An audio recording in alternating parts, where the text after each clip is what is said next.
bantii waaqa inni amma arginu kun inni guddaan kun jechuudha. Bantii waaqa dubbii waaqayyootiin jedha. Dubbii afaasaa keessaa bochuudha.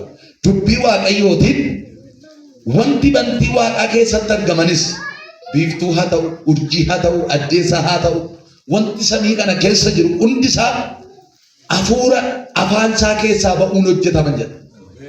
Ila argitanii dubbii afaansaa keessaa ba'uun wanti bantii waaqaa keessa jiruu fi bantii waaqaa hojjetamanii hedheetu galaana akka tuullaa midhaanitti walitti hin sassaaban. Galaana beektu isa guddaa sana jechuudha. Sagaluma isaatiin jechuudha walitti sassaaba.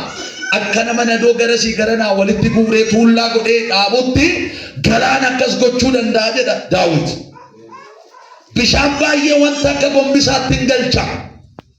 Biyyi lafaa guutummaatti waaqayyoon haa sodaatu. Inni akka kana gochuu danda'a jechuu barbaade. Namoonni lafarra jiraatan hundinuu isaaf safuu haa buufatan, safuu haa jedhan. Xinnaan guddaan barate inni hin baranne safuu. Wanni guddaadha safuu, wanni mo'aadha safuu, wanni najjeessa safuu, wanni jiraachisa safuu, wanni jirreerra waan jiraatu hojjeta safuu haa buufatanii. Kana duwwaa jedheennis inni hin dubbate wanti inni dubbates hin ta'e. Inni nabboome wanti nabboomes ka'ee dhaabateedha. Meeqa jedha inni hin dubbatee jedhame wanti inni dubbates jedha in ta'ee jedha inni hin nabboomee jedha wanti nabboomes jedhame ka'ee dhaabateedha. Waaqa akkanaa qabna isaaf galata laadha. Hin dubbatee ka'ee dhaabate, hin dubbatee hin raawwate, hin dubbatee hin diriirse, hin dubbatee hin aareesse, har'a dubbatee sinaa fayyisu. Bakka dubbii isaatti amana hin dubbatu. Hafuura afaasaa keessaa ba'uun lafaaf samii kana hojjete jechuudha. Kanaaf waaqayyo biraa warri waa barbaacha dhuftan waaqayyo isinitti dubbata. Nuuf qabannaa waan inni dubbata jedha. Ameen ameen ameen. Haleluuyaa. Maqaa faarfannaa boqonnaa 32 lakkoofsa 1 kaasee isa jiru nan dubbisaa. Akkas namni irra daddarbaan isaa dhiifame. Irra daddarbaa kan irra daddarbe jechuudha waa dhiifameef cubbuun isaas deebi'ee akka hin argamne godhameef haa gammadu. Namni waaqayyo yakkaa tokko illee irratti hin lakkoofne. Namni waaqayyo yakkaa tokko illee irratti hin lakkoofne yaada isaa keessa sattummaan hin jirre haa gammadu. Sammuu isaa keessa laphee isaa keessa hattummaan hin jiru haa gammadu. Yeroo cubbuun koo himachuu dhiisetti guyyaa guutuu aaduu kootiif namummaan koo gadi dhume. Guyyaa kama guyyaan dadhabbii koo cubbuu koo wallaaluma koo himachuu dhiisetti jireenyi koo gadi dhume. Namummaan keessa koo hin dadhabe jedhetu dubbata Daawit. Guyyaa fi halkan harki kee waan anatti ulfaateef humni koo akka waan hoo'ii bonaa rukuteetti humni koo akka hoo'ii bonaa rukuteetti na keessatti hin goge. Humni hin qabu, mul'anni hin qabu, kadhannaa hin qabu, ayyaanni hin qabu jechuu barbaade natti fakkaata. Waanuma humna ta'eef sanatu na keessatti goge. Gaafa kam gaafa cubbuu koo himachuu dhiise sana. Kana duwwaa jedheenniin yommus ani cubbuu koo sittan himadhe. Haleluuyaa. Cubbuu koo maalan godhe sittan himadhe. Yakkaa koos ani dhoksine nan himadhe. Tokko waanan godhe hitti nan himee sin dhoksine jedhe. Gaafa kana maal jedhe ani irra daddarbaa koo waaqayyotti nan himadha nan jedhe. Argitanii miidhamuu isaa arge, kufuu isaa arge, gadi dhumaa deemuu isaa arge. Daawit maal jedhe kana maafan taayoof laala du'aan jiroo.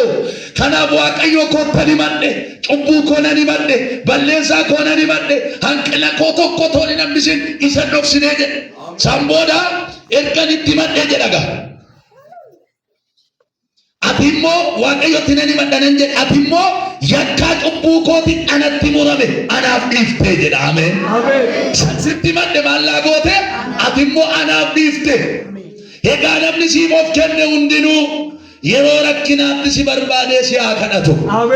Yommus bishaan gurguddaan yeroo sattuursanitti isa biran ga'ani. Ati anaaf golgaa kooti. Ati rakkinarra anaa in eegda. Furuu keetinis ililleen akka namarsu hin gootaa. Negalate fada ilchaame haleluya. Deebi'uudhaan sii deebi'a waan jedhuun irrattan dubbadha. Mee of qabadhaati deebi'uudhaan naa deebi'a jedhame. Gara isaatti deebi'uudhaan jedha. Eebbi koo naa deebi'a. Mul'anni koo naa deebi'a. Abjuun koo naa deebi'a. Kakuun koo naa deebi'a. Akka dubbatta siniif haa godhu Yesuus. Deebi'uudhaan nuu deebi'a. Daawit nama Waaqayyo xinnannummaa isaatii kaasee isa jaallate isa filate. Bara dargaggummaa isaa keessatti nama Waaqayyoon garaa gahaa ture. Bara ijoollummaa isaatii kaasee nama jaalala Kiristoos qabu. Nama jaalalaati Daawit. Kanaaf Waaqayyo nama baay'eetti fayyadamu ture. Keessumaa Israa'elootaaf nama boqonnaa laata. Bara bulchiinsa isaa keessa namni baay'een hin boqotu. Manni Waaqayyoon ijaarame. Namoonni hedduun hin gammadan. Diinonni Israa'eliin baay'eetti geessan bara bulchiinsa isaa keessa namoonni baay'een isatti bu'anii oofkan. Harki jabaan Daawitii wajjin ture. Bara inni hoolaa tiksuu kaasee harki Waaqayyo wajjin ture. Hirree Waaqayyo wajjin ture. Kanaaf Gooliyaan isa dheeraa isa guddaa isa lolatti leenji'eessan harki Waaqayyo waa wajjin jiru. Maqichi waa wajjin jiru. Daawit Gooliyaanin injifatee ture. Kanaaf Israa'eloota boqonnaa laata. Haa ta'u malee dibanni guddaan namarra jirudha Daawit seenaa isaa sirriitti beektu. Bara ijoollummaa isaa keessa bara dargaggummaa isaa keessa sababa harki Waaqayyo wajjin jiruuf sababa irree Waaqayyo wajjin jiruuf kanarraa kan ka'e Saa'ol mootii hamaan tokko jiru. Saa'ol kun itti naafe boru iddoo isaa akka dhaqee taa'u waan beekuuf itti naafe mucaa ola deemaa kanatti naafe. Kanaaf akka waan tajaajila naa kenni ta'ee sobee ofitti waamee mucattii manatti ajjeesuudhaaf waan baay'ee irratti yaalaa ture. Garuu harki Waaqayyo Daawitii wajjin jiru harka Saa'olitti dabarsee laale. Eeboon Saa'ol darbatu Daawitiin hin arganne. Galanni Waaqayyoof haa ta'u. Hisan arganne jedha macaafni qulqulluun. Maaliif Waaqayyo Daawit wajjin jira. Daawit wajjin waan jiruuf billaan Saa'ol, eeboon Saa'ol, kiyyoon Saa'ol, boolli Saa'ol qotu Daawitiin argachuu hin dandeenye. Kanarraa kan ka'e Waaqayyo guyyaa eege, bara eege, sa'aatii eege akkuma kaleessa bara ijoollummaa isaatti dubbate Waaqayyo bulchiinsa irra isa kaa'e. Hoogganaa biyyaa isa godhe, pirezidaantii isa godhe Waaqayyo Daawitiin. Waaqayyo kakuu isaan cabsu ameen. Mee akka jedha Waaqayyo kakuu naa galeen cabsuudha ameen. Lolli sitti baay'ateef kakuun kee cabu. Mormiin gara si gara naa sitti baay'ateef kakuun kee cabu. Ilaa Waaqayyo waa tokko siin jechuu barbaadeet yoo naa deebite kakuu kees galan sii dhiisanaadha. Haa ta'u Waaqayyo bu'aa bahii hedduu keessa isa dabarse Daawitiin. Yeroo abbaan isaa isa homaa isaa gochuu hin dandeenye illee ture. Istiin mootiin du'aa isa barbaada. Daggala keessa baqata. Eeboodhaan isa barbaada. Wotaaddaraan isa barbaada. Daawit kophaa joore. Himimmaan sooranaa ta'edha. Ganama hin bu'a. Galgala hin bu'a. Yoo achi deemu hin bu'a. Gaa'ila qaba. Gaa'ila isaarra jiraachuu hin dandeenye. Kun hunduu sababii dibameef. Kun hunduu sababii harki Waaqa wajjin jiru. Gaafa harki Waaqaas wajjin jiru. Gaafa hafuurri Waaqaas wajjin jiru. Inni fira keessa, inni diina keessa siin tolu. Ergaan sii qaba. Sii tolanis sii toluu baatanis inni manaa si baasee jira Yesuus. Daawit wajjin Waaqayyotu jira. Nama miti, abbaa isaa miti, obboleessa isaa miti. Daawit wajjin kan jiru Waaqayyo. Kanarraa kan ka'e bara keessatti gaa Waaqayyo guyyaa eegee imimmaan isaa raaqee otoo harki isaatti hin bu'in Waaqayyo yeroo isaa eegee Saa'ol irraa kaase Waaqayyo. Saa'ol hin du'e, bakkee hin taanetti du'e, dhumarra mana keraa dhaqee achitti salphate. Isaan booda otoo harki isaa irratti hin ka'in Daawit otoo billaatti hin buusin Saa'ol yeroo isaa eeggatee du'e. Harka kee ol kaasi. Inni siif falmu, inni dhokatee si dhiibu yeroo isaa eeggatee sirraa godaana. Ameen jedhi siif haa ta'u. Isaan booda Waaqayyo haala mijeesse Daawiti. Haalli gaafa mijataa dhufu namni gaafatti badu miti gaafatti tolu kufa. የሚገርማችሁ ዳዊት guyyaa rakkinaa Waaqa hin ganne. Daawit guyyaa rakkinaan dogoggora. Daawit guyyaa rakkinaatti baay'ee Waaqayyotti himatan. Guyyaa iyyumaa, guyyaa waan nyaatan dhabu namni baay'een irraa Waaqa hin ganne. Guyyaa quufu, guyyaa uffata geeddaratu, guyyaa mana ijaarratu, guyyaa balballi isaa banamu namni baay'ee waan keessaa bahee dagatee gooftaa isaarraa deebi'ee cubboo jira.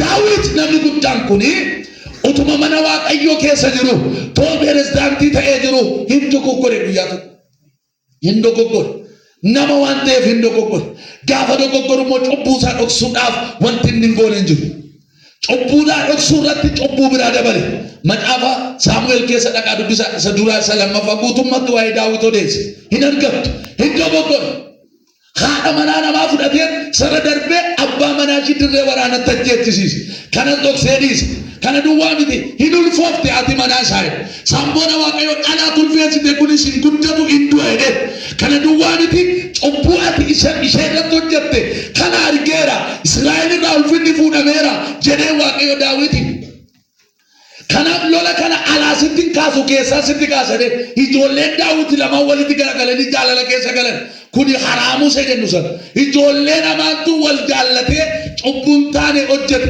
sanarraa kan ka'e micoon Daawit qullaa buuftee biyya keessa uffata ofirratti jirtee obboleessa koonna gudeere jettee biyya keessa kaate sanarraa kan ka'e ulfinni Israa'el irraa fuudhame namni baay'een duwwaa ta'e mootiin duwwaa ta'e harka kee ol kaase otoo beektoon beekin cubbuu hojjettee ulfinni sirraa fuudhame nagaa sirraa fuudhame eebbi sirraa fuudhame maqaa Yesuus siif haa deebi'u Amen siif haa deebi'u nisaa galee gaafa mucicha wantu guyyaa sadi tsoomee kadhatus waaqayyo waan murteesse mucichi ulfaa'e kan dhalatne oo dhalate yoo kan hin guddanne waaqayyo godhe hin ajjeese waaqayyo mucaa jallinaan ulfaa'e waaqayyo tajjeese hin ajjeese sanarraa kan ka'e ammallee maqaa waaqayyo dhiisee reedee odootti yaadu waaqayyo hojii jalqabe sanarraa kan ka'e mucaa dhumti isaa Daawititti garagale maali sarbi nama kana ga'u naala nama guddaa nama beekaa nama iddoo ulfinaa jiru itti ka'e gaa mucaasa mucaadhumatu ajjeesuu ka'e abbaa akka bara keenya ammaa gaafa ajjeesuudhaa ka'u luka duwwaa mootiin manaa ba'ee hin beeku luka duwwaa manaa ba'ee fiige kana hundumaa natu maqee himachuu gaafa inni isa jedhe dhageessanii boqonnaa 51 irratti immoo waa'ee cubbuu hojjetee sana hundumaa hin ani si fuulduratti cubbuu hojjenne dhaloota kootiyyuu kaasee cubbamaadha haati koo isheen dhadeesse cubbamtuudha kanaaf deebi'uun na baasa gara keetti deebi'uutu qoricha naaf ta'a akkasoo ta'e malee ani baduu kooti jedhe Daawit deebi'uu filate dha'ichi biyyarra jiru dha'ichi nama dhuunfarra jiru dha'ichi akka qilleensa irratti namoota irratti waldaa irratti jiru deebi'uudhaan nurraa qaba hamma deebinetti dhuguma sinitti man jiru Habayo waaqayyo garasi garana iruma rukutu iruma duuna iruma cabna iruma igna garu deebi'uu dadhabneeru rakkoo bara keenyaa isa guddaa meekkasiraame nan deebi'aa naa deebi'i jedha jadi lallabni kun nama tola mee nan deebi'aa naa deebi'i jedhaame sii deebi'a hin argita ganama kana keekeetti siin boo'itu deebi'a sitti nagaa wayitu deebi'a Daawit wajjin tureen dhiise gaafa Daawit dhiibamu Daawit gaa guyyaa isaa eegee lafa onaa irra fiige gaaratti ol ba'ee lafa dha'ee baaloodhaan balleesse dhugumaanuma yakkee cubbuu koolatu machuu dide natu cubbuu dhoksutti cubbuu biraa dabalee himaakki maareenyi na fayyisi na oolchi gaafa jedhu mucaa isaa ajjeesuuf manaa kaatu waaqayyo mukaan irraa qabe lafa hanqisee sabii hanqisee mucaa qilleensatti rarraasee ajjeese barana hin deebita waaqayyo siduu kaakaatu sibiraadha mucaan manaa makiinaa fe'atee gaarii isaa fe'atee abbaa ajjeesuudha gajara fudhatee manaa ba'eera Daawit manaa ba'ee fiige babbadee nan salphadhe babbadee yaa waaqayyo ammaan aayyuu ati dulbaqamma lubbuun koo lafarraa ka'utti hamma kana iyyuu na eegde maaloo yaa waaqayyo numa balleesse deebi'eera naa deebi'i balleesseera nan taraarami gaafa inni jedhu waaqayyo mucaa isa ajjeesuu kaatu maal godhu asumatti qabe kokkee qabe የሚገርም ነው namni qabeen hin jiru otuma gaarii irra taa'aa jiru mutti yeroo tokko baadiyyaa keessatti wanti karaa irra taa'u otuma inni gaarii isaa irra taa'u qilleensa irratti irraa nyaq godhee qaba hidhudhee lafa nanqatee gaarii jalaachi darbite makiinaan isaa qilleensa irratti rarra'ee hafe ergaasii qaba deebuu keetiin jedha waaqayyo wanta boolla sii qotuu sitti deemu sanan si biraa dhaa'e deebuu keetiin cufaa sirra jiruun banaa jedhe deebuu keetiin lama kuftee si kaasaa jedhe deebuu keetiin imimmaanatiin dhibbo'aatu sirraa dhaa'e kanaaf namni kun keessa taati taa'ee adeetu namni mana ijaarrate haa gammadu jedhe. Namni uffata gaarii qabu haa gammadu jedhe. Namni cubbuun isaa irra daddarbaan isaa dhiifamee haa gammadu. የሚገርም ነው ማለት waaqayyoon isaa dhiisee darge waan ta'eef kanaaf namni kun maal jedhe namni irra daddarbaa isaa dhiifameef cubbuun isaas deebi'ee akka hin argamne godhameef haa gammadu.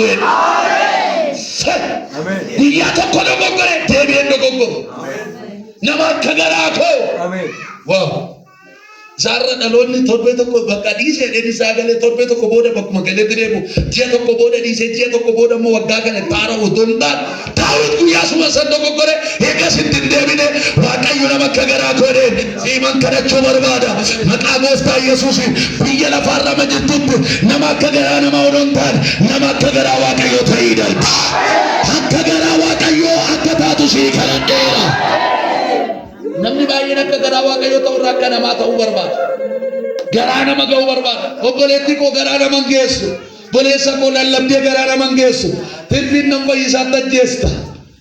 Naan taane siin jedhe natti dadhabdee dafqitee xaartee fiddeetti kennitu naan taaneedha si harkatti busheessa si harkatti dhiita namni.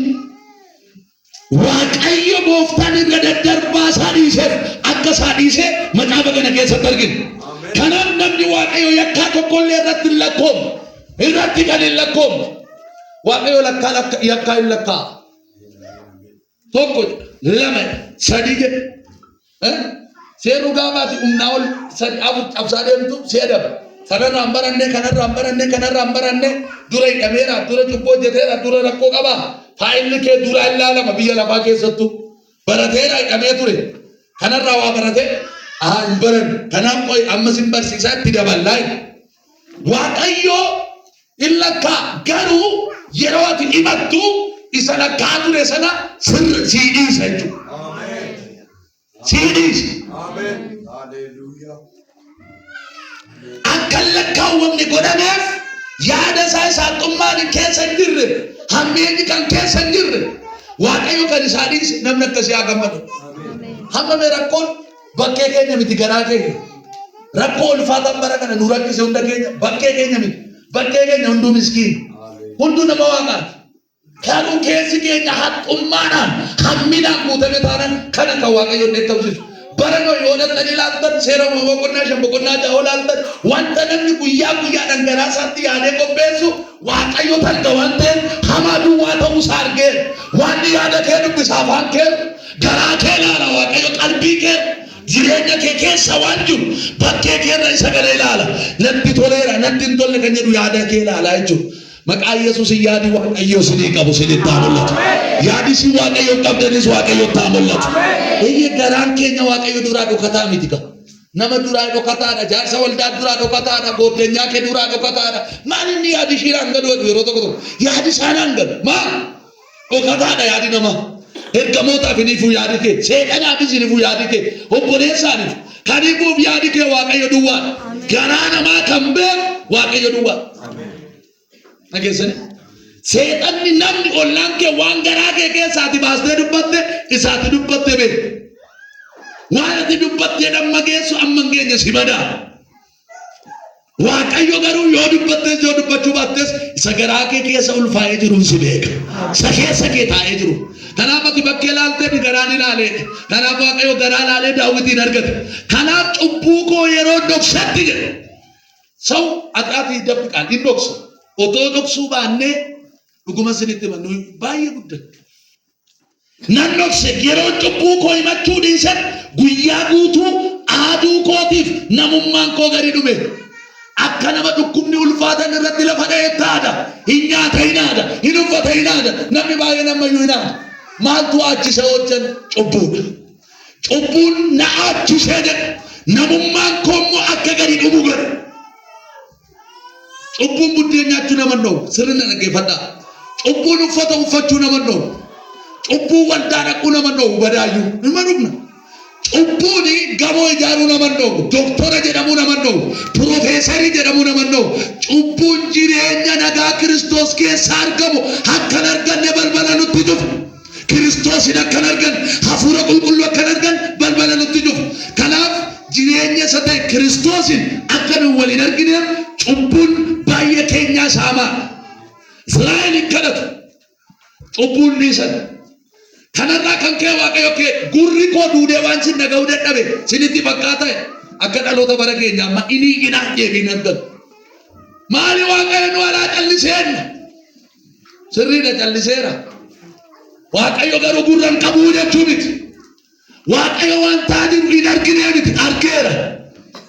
Harki akka inni callisu kan godhe bara Israa'elootaa keenyaa wayiitu jira maggaarrajaatu jira. Malee gurra qaba inni gurra tuume gurra qaba inni jala tuume ija qaba in arga. Garuu akkanan isiniin birmanne akkanan isiniin kaafne akkanan isiniin hojjenne kan harka koo hidhee harki koo gabaabbatee seenaa cubbuudhaa jedhe. Harka keessuu ta'e wal kaafadhu. Siif Waaqayyoon kan gargar baase siif eebba kan gargar si baase humna keenyaa cubbuu humna du'aa maqaa Yesuusiin ganama kana sirraa haa kutu Yesuus sirraa haa tarsaasuu. Fannoorra olee golgaa sana tarsaaseedha. Warri golgaa sana jala ture saba danuudha nuyi fa'i. Warra ganaa dhufu golgaa sun tarsa'uusaa nama baay'eetti gaarradamee kan ture akka namni Waaqa waliin argine akka hafuura Waaqaa waliin argine akka eebbaa waliin argine gaarradee ture. Har'a sargaan qaba maggaarrajaan eebba keen akkaati walitti hin baan kakuu keen akka walitti hin baan mul'ataan akka walitti hin baan si gaarrade sun hin tarsa'a. Waaqayyoo wal argita guyyaa kana booda saatii kana booda hin argita hafuura Waaqaa ofirratti argatta. Dhiiga Yesuusiin maggaarrajichi tarsa'a.